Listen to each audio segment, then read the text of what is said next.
दोस्तों, दुनिया भर की अलग अलग जगहों में पानी के अंदर मौजूद ये एंशिएंट मॉन्यूमेंट्स हजारों साल पुराने हैं।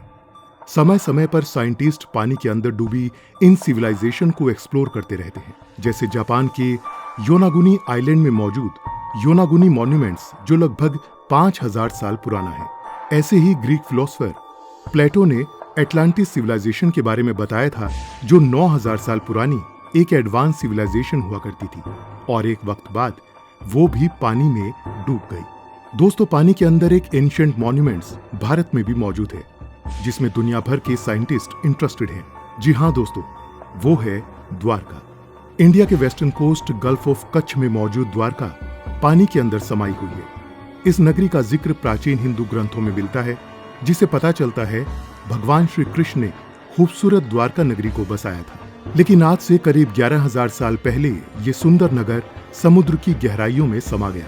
दोस्तों, हिंदू माइथोलॉजी में द्वारका नगरी के डूबने का जिक्र तो मिलता है, लेकिन साइंटिस्ट इसके बारे में क्या कहते हैं?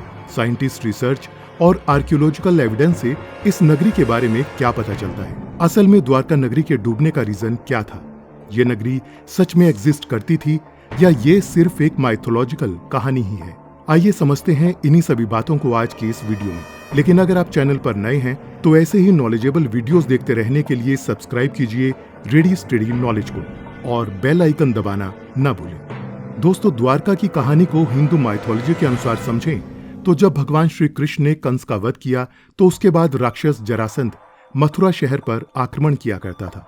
मथुरा के लोगों को जरासंध के आक्रमण से बचाने के लिए ही श्री कृष्ण ने समुद्र के किनारे द्वारका नगरी का निर्माण किया। द्वारका का ये शहर बड़ी बड़ी दीवारों से घिरा हुआ था और जिसमें 100 द्वार हुआ करते थे, इसीलिए इस नगरी को द्वारका कहा गया। सोने से बना हुआ ये नगर चारों तरफ से समुद्र से घिरा हुआ था। ये बहुत ही उन्नत और कुशल राज्य था।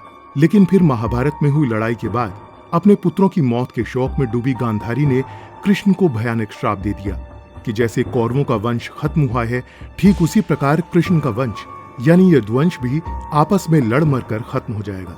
ये श्राप इतना भयानक था कि सभी यदुवंशी आपस में लड़ने लगे, मार काट करने लगे। इसी बीच श्री कृष्ण के बड़े भाई बलराम ने भी अपना शरीर त्याग दिया और इन्हीं सभी बातों का चिंतन करते हुए जब कृष्ण एक पेड़ के नीचे आराम कर रहे थे तो दूर से जरा नाम के एक शिकारी का बाण कृष्ण के पांव में लगा, जिसके बाद शिकारी ने भूल के लिए कृष्ण से माफी मांगी और श्री कृष्ण ने शिकारी को माफ करते हुए अपना शरीर त्याग दिया।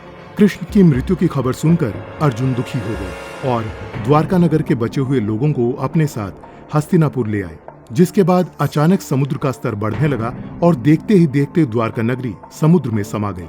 दोस्तों, हिंदू माइथोलॉजी के अनुसार इस तरह से द्वारका डूबी थी, लेकिन हिस्टोरिकल फैक्ट्स और आर्कियोलॉजिकल एविडेंसेस द्वारका के बारे में क्या कहते हैं, इसको भी समझते हैं। साल 1990 के वक्त नियो यानी नेशनल इंस्टीट्यूट ऑफ ओशनोग्राफी के कुछ साइंटिस्ट ने गुजरात के ओखा कोस्ट के पास द्वारका और बट द्वारका के बीच के समुद्र में अंडर वाटर एक्सप्लोरेशन किया।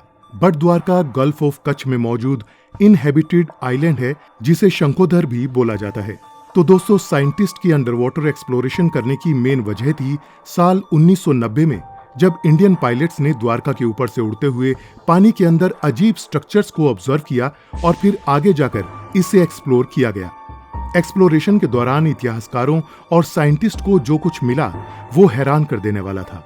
दरअसल उन्हें समुद्र के अंदर अलग अलग तरह के मिले स्टोन स्ट्रक्चर जैसे वॉल्स, पेवमेंट्स यानी फुटपाथ्स, स्टेप्स और रेक्टेंगुलर एनक्लोजर्स जैसे स्ट्रक्चर्स मिले। ये सभी कुछ किसी नगर की प्लानिंग को दर्शाते थे, जैसे कि किसी मॉडर्न शहर का ब्लूप्रिंट हो। और इतना ही नहीं, बल्कि सोनार, स्कैन्स और अंडर वाटर फोटोग्राफी ने भी कंफर्म किया कि ये मैन मेड स्ट्रक्चर्स हैं। इनमें से कई जगह ऐसी भी थी जहां स्ट्रेट लाइंस और 90 डिग्री के कॉर्नर क्लियरली विजिबल थे। अगर देखा जाए तो प्रकृति कभी भी इस तरह की एग्जैक्ट जियोमेट्रिक परफेक्शन नहीं बनाती।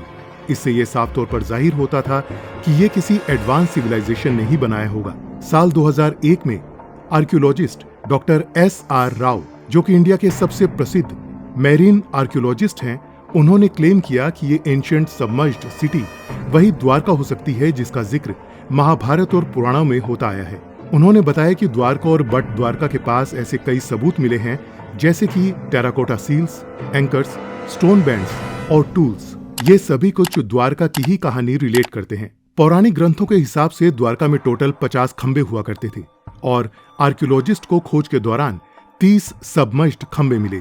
ऐसे ही इन सभी एविडेंसेस की रेडियो कार्बन डेटिंग करने के बाद ये पता चला कि ये सबमर्ज्ड सिटी लगभग 3500 से 5000 साल पुरानी है और ये वही टाइम जोन और ईरा है जब महाभारत घटित हुई थी। अंडर वाटर एक्सकावेशन में हुई रिसर्च में कई प्रकार के सैंडस्टोन के ब्लॉक्स, पॉटरी शेड्स और एक एंशिएंट जेटी जैसे स्ट्रक्चर्स भी मिले जो किसी प्रकार के पोर्ट का हिस्सा लगते हैं, जिससे यही समझ में आता है कि द्वारका में पोर्ट के जरिए उस वक्त के बाकी मिडल ईस्ट देशों के साथ बिजनेस ट्रेड भी किया जाता था।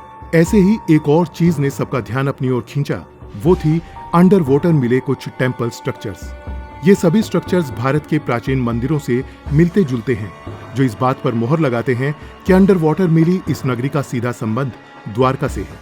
लेकिन दोस्तों, कई लोग अभी भी द्वारका के एग्जिस्टेंस को मिथ ही मानते हैं, क्योंकि वो आर्कियोलॉजिकल एविडेंसेस और स्ट्रक्चर्स को जबरदस्ती द्वारका के साथ जोड़ते हुए देखते हैं, जो द्वारका से हटकर कोई और सिविलाइजेशन हो सकती थी। लेकिन आपको बता दें कि 2004 में मरीन एक्सकावेशन के दौरान 6th सेंचुरी के प्राचीन गरुलका डायनेस्टी के राजा सिंहादित्य की कुछ पालिताना प्लेट्स मिली हैं। ये प्लेट्स कॉपर मेटल और पत्थर की हैं, जिनकी लिखावट संस्कृत लैंग्वेज में है और इनमें प्राचीन ब्राह्मी और देवनागरी स्क्रिप्ट्स लिखी हुई हैं। जब इन स्क्रिप्ट्स को डिकोड किया गया तो ये पता चलता है कि इसमें साफ साफ लिखा है कि भगवान श्री कृष्ण यहाँ रहते थे। दोस्तों, ऐसे ही द्वारका के अलावा महाभारत के शहर और अवशेषों के प्रूफ बहुत सी जगह मिले हैं, जैसे हस्तिनापुर, जो आज के यूपी के मेरठ डिस्ट्रिक्ट में मौजूद है। यहाँ खुदाई के दौरान पेंटेड ग्रेवेयर कल्चर के कई इंपॉर्टेंट सैंपल्स मिले हैं, जिनकी कार्बन डेटिंग महाभारत काल से मैच करती है। महाभारत के अनुसार हस्तिनापुर पांडवों का राज्य हुआ करता था। इसी प्रकार इंद्रप्रस्थ, जिसे आज हम दिल्ली के पुराना किला के पास एसोसिएट करते हैं, वहां भी लेयर वाइज एक्सकावेशन में प्राचीन समय के निशान मिल चुके हैं। यहाँ पर मिले लकड़ी के स्ट्रक्चर के अवशेष, पॉटरी और क्वाइनेज यही सजेस्ट करते हैं कि यहाँ एक वेल प्लान्ड अर्बन सेटलमेंट हुआ करता था। ये सभी डिस्कवरीज इस बात की तरफ इशारा करती हैं कि महाभारत सिर्फ एक फिक्शन नहीं बल्कि फैक्चुअल हिस्ट्री है, जिसके सबूत आज भी आर्कियोलॉजिकल डिपार्टमेंट को वक्त वक्त पर मिलते रहते हैं। दोस्तों, कई हिस्टोरियन का मानना है कि आइस एज के एंड होने पर लगभग 11,000 साल पहले अर्थ में बड़े लेवल पर जियोलॉजिकल चेंजेस हुए। सी लेवल के बहुत तेजी से बढ़ने पर दुनिया के ज्यादातर कोस्टल एरियाज पानी में डूब गए और इसी टाइम जोन के अराउंड द्वारका के साथ साथ एटलांटिस, जापान में योनागुनी और कच्छ ऑफ कैम्बे जैसे सिविलाइजेशन के पानी में डूबने का जिक्र सामने आता है। इससे यही पता चलता है कि प्राचीन समय में दुनिया भर में ऐसी सिविलाइजेशन थी जो अपने समय में काफी आगे हुआ करती थी, जिसमें द्वारका भी उन्हीं में से एक थी। दोस्तों, ऐसे ही हमने एडवांस सिविलाइजेशन एटलांटिस की स्टोरी को भी चैनल पर कवर किया, जिसे आप देख सकते हैं। बाकी आप द्वारका के बारे में क्या सोचते हैं? क्या सच में पानी में डूबा ये शहर द्वारका ही है? हमें अपनी राय कमेंट सेक्शन में जरूर दें और ऐसे ही इंटरेस्टिंग वीडियोस देखते रहने के लिए रेडी स्टडी नॉलेज को सब्सक्राइब करें और बेल आइकन दबाना न भूलें। मिलते हैं नेक्स्ट वीडियो में, तब तक के लिए अलविदा। जय हिंद।